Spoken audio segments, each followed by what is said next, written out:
लिया है।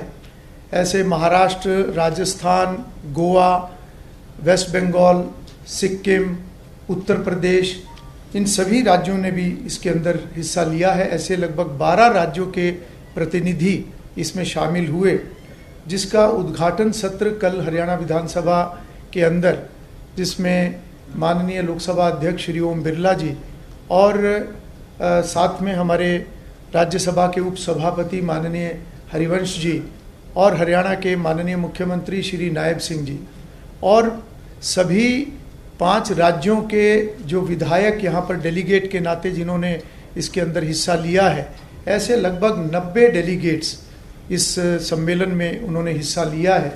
और एक बहुत ही महत्वपूर्ण विषय के ऊपर एक गहन चर्चा, क्योंकि एक ऐसा प्लेटफॉर्म ये है जिसके ऊपर विधायी सशक्तिकरण और अन्य विषयों के ऊपर जब चर्चा होती है तो विभिन्न दलों से आए हुए, विभिन्न विचारधाराओं से आए हुए सदस्य जब एक ऐसे विषय पर चर्चा करते हैं तो निश्चित रूप से उसमें एक बहुत ही एक ऐसा मंथन से एक ऐसा परिणाम निकलता है और जो रेजोल्यूशंस जिसकी डिटेल्स जो हैं माननीय उपसभापति राज्यसभा हम सबको देंगे। पर एक ऐसा महत्वपूर्ण ये विषय भविष्य की चुनौतियों को समझना व विकसित राष्ट्र के संकल्प को हासिल करने में जागरूक नागरिक, जागरूक समाज व जनप्रतिनिधियों की भूमिका, इसके ऊपर ये सभी चर्चाएं हुई हैं। और कल उद्घाटन सत्र से पहले हरियाणा विधानसभा में एक parliamentary research and innovation centre prick और उसके साथ साथ एक संविधान गैलरी का भी उद्घाटन किया गया है, जिससे कि आने वाले समय में न केवल उस रिसर्च सेंटर के माध्यम से हमारे माननीय सदस्यगणों को एक अच्छी असिस्टेंस हरियाणा विधानसभा सचिवालय देगा, साथ ही जो वहाँ पर विजिटर्स, जो खास तौर पर विद्यार्थी और अन्य जो युवा वहाँ पर आते हैं, उनको संविधान के बारे में और अधिक जागरूकता, हमारे लोकतांत्रिक व्यवस्था के बारे में एक जागरूकता मिले, उस नाते से एक बहुत ही महत्वपूर्ण ऐसी एक गैलरी का निर्माण भी कल हुआ है। और साथ ही कल एक नाट्य मंचन संविधान के नायक, जिसकी सभी प्रदेशों से आए हुए सभी प्रतिनिधियों ने बहुत सराहना भी की है, और एक ऐसा कल नाट्य मंचन वो हुआ है जिसमें हमारे संविधान के नायक और क्या उद्देश्य और किस तरीके से हमारे कर्तव्य, हमारे अधिकारों के साथ साथ हम अपने एक कर्तव्य बोध हम सब के अंदर हों, जिस तरीके से सभी जिम्मेवार लोगों को अपना कार्य करना चाहिए, उसके ऊपर भी एक बहुत अच्छा वो कल कार्यक्रम रहा, जिसके अंदर हरियाणा और पंजाब दोनों राज्यों के माननीय राज्यपाल महोदय, हमारे माननीय लोकसभा अध्यक्ष, हमारे माननीय उपसभापति राज्यसभा और हमारे माननीय मुख्यमंत्री सहित सभी बड़ी संख्या में हमारे मंत्रीगण, विधायकगण, सांसदगण, उन्होंने सभी ने उसके अंदर, अधिकारीगण सभी ने हिस्सा उसके अंदर लिया है। साथ ही कल के उद्घाटन सत्र में हरियाणा विधानसभा के अभी तक के जितने भी हमारे पूर्व में रहे पीठासीन अधिकारी, उन सब को भी कल सम्मानित माननीय लोकसभा अध्यक्ष द्वारा किया गया है। और आज जो इस सम्मेलन का दूसरा दिन था, इसमें 3 प्लेनरी सेशन इसके अंदर अभी तक हो चुके हैं, जिसमें लगभग 5.5 घंटे तक आज चर्चा हुई है। और उसमें लगभग 40 सदस्यों ने, पीठासीन अधिकारी और अन्य सदस्यों ने इसके अंदर अपना विषय रखा है और 4 प्रस्ताव इसमें पास भी हुए हैं। और साथ ही इसके बाद अभी वैलिडिक्टरी सेशन होगा, जिसमें हरियाणा के माननीय राज्यपाल प्रोफेसर असीम घोष उसके अंदर हिस्सा लेंगे, साथ में माननीय लोकसभा अध्यक्ष और माननीय उपसभापति राज्यसभा उसके अंदर मुख्य रूप से उपस्थित रहेंगे। और उससे पहले सभी माननीय सदस्यगणों के लिए एक आर्टिफिशियल इंटेलिजेंस को लेकर एक छोटा सेशन रखा गया है कि किस प्रकार से हमें भविष्य में टेक्नोलॉजी के साथ जुड़कर आगे बढ़ना है और किस प्रकार से हमें आर्टिफिशियल इंटेलिजेंस को अपनी कार्यक्षमता, कार्यकुशलता को बढ़ाने में हमें इस्तेमाल करना है और किस प्रकार की सावधानियां। तो इस प्रकार से वो जागरूकता हमारे सभी जनप्रतिनिधियों के अंदर आए, उस नाते से एक वो भी सेशन अभी थोड़ी देर के बाद होगा। और मैं इतना ही कहूँगा कि अतिथि देवो भव एक व्यवस्थाओं के नाते आज जो ये आयोजन हुआ है, उसमें हरियाणा विधानसभा, हरियाणा सरकार और यूटी प्रशासन सभी ने मिलकर जो व्यवस्थाएं की हैं, मैं मीडिया के माध्यम से सभी का आभार भी व्यक्त करूंगा, क्योंकि पूरे भारतवर्ष से आए हुए प्रतिनिधि जिस प्रकार से ये 2 दिन का आयोजन और एक अच्छी स्मृतियां वो हरियाणा प्रदेश की लेकर जाएं, उस नाते से सभी ने प्रयास किया है। मैं माननीय उपसभापति राज्यसभा श्री हरिवंश जी से अनुरोध करूंगा कि वो बाकी का विषय आपके सामने रखें। धन्यवाद। धन्यवाद मीडिया के हमारे मित्रों। माननीय हरविंदर जी, अध्यक्ष हरियाणा विधानसभा, उन्होंने मोटी सारी चीजें जानकारी आपके सामने रखी। 2 दिनों के गहन विचार विमर्श और उद्घाटन के बाद, जिसमें लगभग 40 वक्ताओं ने जो अलग अलग दलों से जुड़े हैं, अलग अलग विचारधारा के हैं, उन्होंने कैसे मिलकर इस मुद्दे पर परामर्श किया और सबने सर्वसम्मति से 4 प्रस्ताव पास किए।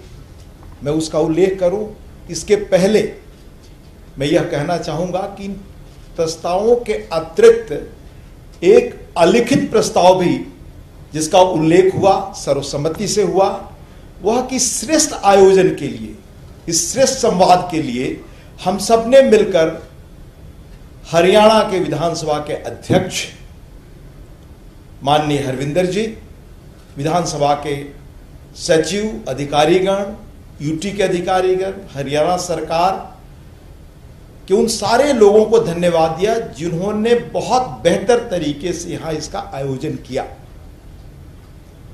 और बाहर से आए सभी लोगों ने इस अतिथि सत्कार के लिए सामूहिक रूप से उन्हें धन्यवाद भी दिया। जो 4 महत्वपूर्ण प्रस्ताव रिजोल्यूशन पारित हुए, उनका मैं उल्लेख करूंगा। हमें उम्मीद है इसकी अंग्रेजी प्रति भी आपको मिल जाएगी। हम राष्ट्रमंडल संसदीय संघ सीपीए इंडिया क्षेत्र जोन 2 के पीठासीन अधिकारी चंडीगढ़ में 9 जून 2026 को आयोजित जोनल सम्मेलन में निम्नलिखित संकल्पों को स्वीकार करते हैं। संकल्प 1, आउटरीच कार्यक्रम और जन जागरूकता पहल के माध्यम से विधि निर्माताओं और नागरिकों के बीच निकटता सुदृढ़ करना, जिसका उद्देश्य संवैधानिक मूल्यों को बढ़ावा देना और तकनीक का जिम्मेदारी से उपयोग करना है, ताकि एक ऐसा समाज निर्मित हो जो जानकार, जागरूक और सशक्त हो तथा विकसित भारत 2047 के विजन को प्रभावी योगदान दे सके।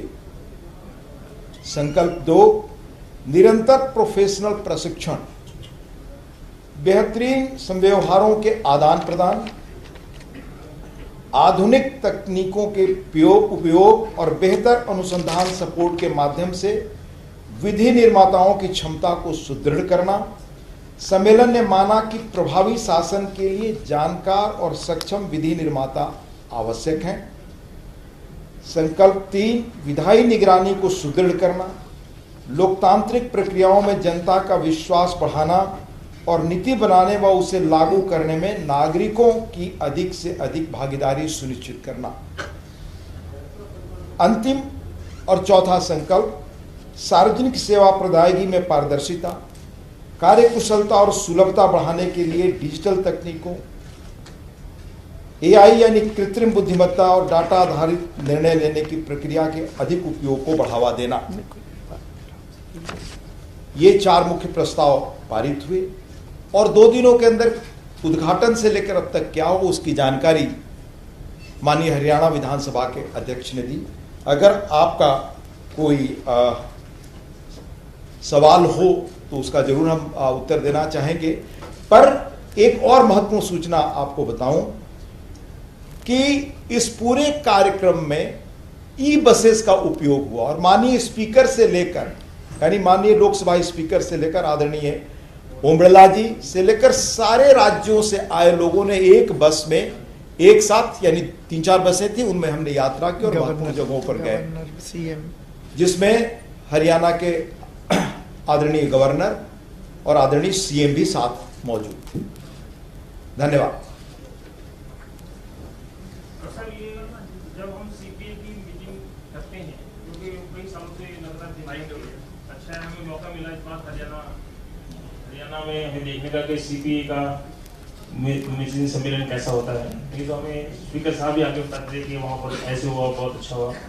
जो रेजोल्यूशंस पास होते हैं और पहले अब तक पास हुए, जिसमें एक मुख्य हमारे स्पीकर साहब ने हमें बताया था कि अधिकतम बैठकें राज्यों की विधानसभाओं की भी हों, जैसे लोकसभा और राज्यसभा तो चलो होते ही हैं। तो इस तरीके के पहले जितने रेजोल्यूशन पास हुए हैं उनका कोई डाटा हमारे संघ के पास हो गए, कितनी इम्प्लीमेंटेशन हो गई हैं, कितनी अभी बकाया हैं। और आज के जो 4 प्रस्ताव पारित हुए हैं, इसको हम क्योंकि विधायी कार्य हम मानते हैं कि विधायी और संसदीय सब ऊपर हैं और लोग करते हैं कार्यकारी को, हम कैसे इम्प्लीमेंट राज्य सरकारों से विकसित भारत 2047 को किस तरीके से हम लागू करवा पाएंगे, इसको किस तरीके से हम इम्प्लीमेंट करते हैं संघ पास करने के बाद प्रस्ताव। आपके 2 सवाल हैं। पहले सवाल का उत्तर यह है कि हर ऐसी बैठक के पहले हम पिछली बैठक के जो भी हमारे डिसीजंस हैं उनको रिव्यू करते हैं, कहाँ कमी रही, किस चीज़ को पूरा करना उसकी कोशिश करते हैं। और दूसरा, कैसे सत्रों का समय और बढ़े, इसको लगातार राज्य सरकारों से बात कर इसे भी हम आगे बढ़ाने की कोशिश करते रहते हैं। पर इसका उल्लेखनीय एक पहलू मैं आपकी जानकारी के लिए बताना चाहूँगा। आप देखें, मौजूदा लोकसभा स्पीकर के नेतृत्व में और उनके मार्गदर्शन में इस सीपीए कार्यक्रम को किस तरह से अति प्रभावी बनाया गया है। एक बात हमेशा हम गौर करते हैं और मीडिया में इसका उल्लेख भी रहता है, जैसे आपने पूछा भी कि सत्रों को समय के लेकर कि वो कम हो रहा है या उस पर आपने जो निर्णय लिया वो क्या हो रहा है। पर उसके साथ जो चीजें हो रही हैं उस पर मैं आग्रह करूंगा कि मीडिया की निगाह जानी चाहिए। पहली बार आदरणीय ओम बिरला जी के नेतृत्व में लगभग 4,500 से 5,000 हमारे देश में विधायक हैं, या जो हमारी विधान परिषदें हैं उनके सदस्य हैं, कुल मिलाकर के उनमें आपस में किस तरह संवाद बढ़े, किस तरह हम देश के महत्वपूर्ण चीजों पर बातचीत कर सके, इसकी निरंतर संख्या इस संवाद की बहुत तेजी से बढ़ी है इन दिनों। और उनके ही सुझाव पर हमने, यानी इस सीपीए की बॉडी ने, वही अध्यक्ष होते हैं माननीय लोकसभा के अध्यक्ष, 9 जोन में हमने बांटा।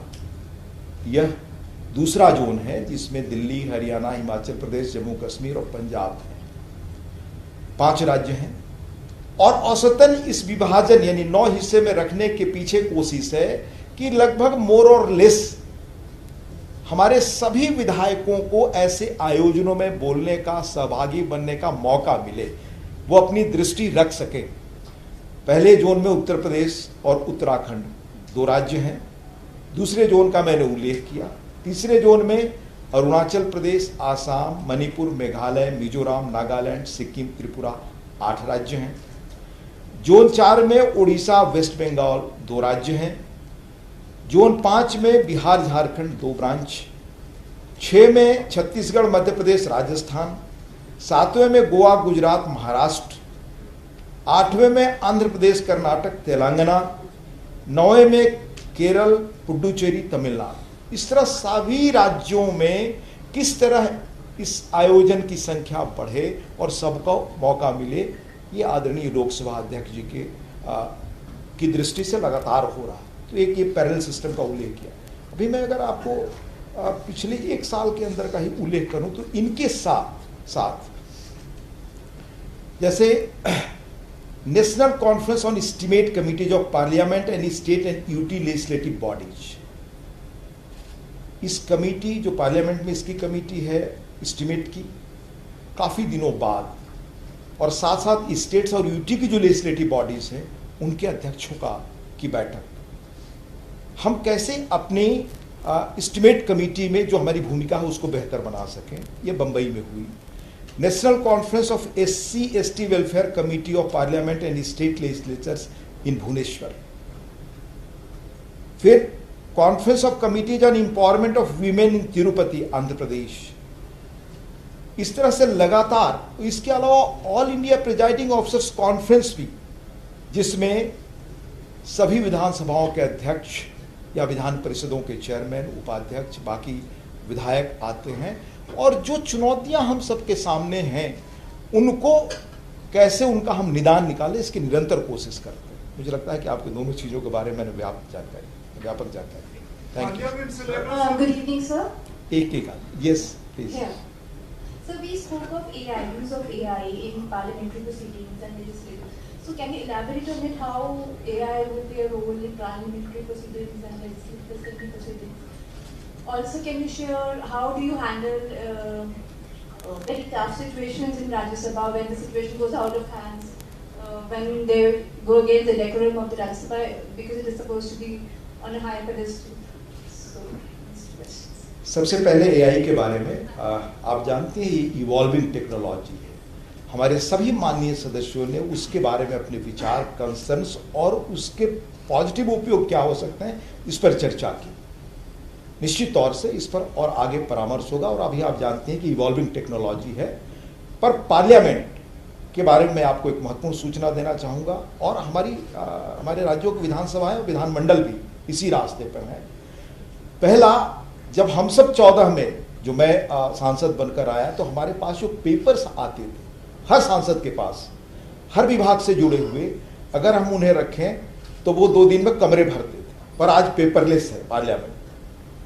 इसी तरह से हमारी विधानसभाओं के बारे में, विधानमंडलों के बारे में अनेक जगह आप जाएं पेपरलेस काम हो रहा है। तो ये बड़ी प्रगति है 10 वर्षों में। साथ ही we are moving from generic AI to domain specific AI, ये हमारी कोशिश है। और अभी जनवरी में हमारे यहाँ कॉमनवेल्थ के लगभग 52 देशों के स्पीकर्स आए थे। उसमें इस पर स्पेसिफिक सेशन था कि एआई का हम मिलकर कैसे उपयोग करें और कहाँ क्या उसकी चुनौती है, हम कैसे रास्ता निकालें, उस पर भी परामर्श हुआ। तो एक तो एआई के संबंध में जो चीज़ थी मैंने स्पष्ट किया। आपने राज्यसभा के बारे में पूछा। दरअसल हम सब राज्यसभा के पक्ष के हों विपक्ष के हों, हम सब मिलकर यह कोशिश करते हैं कि संसद की गरिमा को कैसे बढ़ाना है। और हमेशा हमारे ऑल इंडिया प्रिजाइडिंग ऑफिसर से लेकर और इस तरह के जो आयोजन होते हैं उसमें क्रॉस दी पार्टी लाइन हम सब की कोशिश रहती है कि हम संवाद के स्तर को कैसे और बेहतर बनाएं। चुनौतियों के बावजूद आपसी संवाद और परामर्श से कैसे हम एक श्रेष्ठ ढंग से संसद चलाने का या विधायिका चलाने का एक स्थिति बनाएं, इस पर लगातार कोशिश करते हैं और उसी तरीके से मैं भी करता हूँ। सर एक सवाल है सर, जो टीएमसी के एमएलएस हैं, जो टीएमसी के एमपीज हैं, उन्होंने रिजाइन किया है लोकसभा से, लेकिन सुखेंदु शेखर रॉय है और बाकी कोई कितने एमपीज हैं जिन्होंने रेजिग्नेशन आपको लिखा है, क्या जानकारी बताएंगे? हम यहाँ आपके बीच हैं और हमारे जो बातचीत का विषय था वो मैंने आपको बताया, उसके बारे में जानकारी। सर पार्लियामेंट से लेकर एआई को आप बता रहे हैं कि लागू कर रहे हैं, संसद में भी विधानसभा में एक सबसे मेन चीज आती है डेटा सिक्योरिटी को लेकर। एक तो विधानसभा का है, संसद का डेटा सिक्योरिटी को लेकर। दूसरा जो ये कॉन्फ्रेंस हुई है, क्या इसमें इस तरीके की बातों पर चर्चा होती है कि जो राजनीतिक पार्टियों के टकराव संसद में विधानसभाओं में देखने को मिलते हैं, उनसे किस तरीके से पार पाया जाए? पहला आपने बताया कि एआई के बारे में हमने कहा कि इवॉल्विंग टेक्नोलॉजी है और इसकी सारी चीज़ों को डाटा से लेकर वो हम काफ़ी सिक्योरिटी पर चर्चा करते हैं और कैसे हम कर सके इसका प्रयास भी कर रहे हैं। दूसरी चीज़ कि जहाँ ऑल इंडिया प्रिजाइडिंग ऑफिसर्स हुआ, इस तरह के आयोजन हो, उसमें निश्चित तौर से हम सब मिलकर बैठते हैं, क्योंकि हम सब भले राजनीतिक जीवन में अलग अलग हैं, पर जिस फोरम को हम रिप्रेजेंट कर रहे हैं वो देश का हो, समाज का है, उसकी बेहतर ढंग से संचालन उसका देश हित में कैसे हो सके, इस पर परामर्श करते हैं और रास्ता निकालते हैं हम सब। पार्लियामेंट से लेकर राज्यों की विधानसभा तक सत्ता पक्ष और विपक्ष के बीच में जो टकराव की स्थितियां हैं, यहाँ तक कि सामान्य शिष्टाचार भी खत्म हो रहे हैं, ये लगातार रिपीट हो रही है चीजें। इन स्थितियों पर और इसके वे आउट पर क्या कोई मंथन हुआ है? हमने आई थिंक कि शुरू में ही आपको इन्फॉर्म किया कि किस तरह के विषय यहाँ उठते हैं, चाहे इस संवाद में हो या all India presiding officers conference में हो। लगातार इन विषयों पर हम सब मिलकर परामर्श करते हैं कि कैसे हम आगे चलें, कैसे जो हमारे कामकाज के रास्ते में जो चुनौतियां हैं उनका समाधान मिलकर निकालें। उसी प्रयास के तहत हम सब मिलते हैं और बहुत चीजें हम सब करते भी हैं मिलकर। सर हरियाणा आप पत्रकार रहे हैं, आपने भी वो शूटिंग के दौरान, कवरेज के दौरान आपने भी चीजें वो देखी होंगी, हम भी लगातार देखते हैं। सभी विधानसभाओं का जो हमारा अनुभव नहीं है, हरियाणा का है, सब कुछ जब पीएससी तक बात होती है तय हो जाता है, लेकिन अपोजिशन हमेशा एक ही बात कहती है कि उन्हें बोलने नहीं दिया जाता, कोई मुद्दे हैं उन्हें उठाने नहीं दिए जाते। क्या इसको लेकर कोई, चाहे आपकी प्रिजाइडिंग ऑफिसर वो हो जो एसोसिएशन है या सीपीएम, इस पे चर्चा हुई कि अपोजिशन के दौरान ऐसा देखा होगा? हमने पहले ही उल्लेख किया कि प्रिजाइडिंग ऑफिसर्स कॉन्फ्रेंस में जो भी चैलेंजेज हैं संसदीय जीवन में या विधायिका के जीवन में जो भी या विधायिका चलाने में दिखती है, उन पर चर्चा होती है और उनका हल हम कैसे सब मिलकर निकालें, ये हमारी बातचीत का मुख्य विषय है। और एक चीज मैं और आपको बता दूं कि यह बहुत पहले से व्यवस्था है कि हर पक्ष को अपने न्यूमेरिकल स्ट्रेंथ के अनुसार ही उन्हें बोलने का समय मिलता है। ये संसदीय जीवन में भी, विधायिका जीवन में भी चलाने का अवसर है। इसी तरह से हम काम करते हैं आज तक, और अगर इस तरह की चीजें आती हैं तो कैसे उसका समाधान निकालें, उसका भी समय समय पर कोशिश होता है। और आप देखते हैं, पहले अगर मान लीजिए बजट पर लोकसभा या राज्यसभा में 5 घंटे या 10 घंटे बहस होती थी, तो 18 घंटे 20 घंटे भी होती है। तो हमेशा रास्ता निकल सके जिसमें सबकी आवाज आ सके, इसकी कोशिश हमेशा रहती है। सर, हरियाणा में ये आयोजन हुआ है, इधर CPA 2 का आयोजन हुआ है, आपने हरियाणा की विधानसभा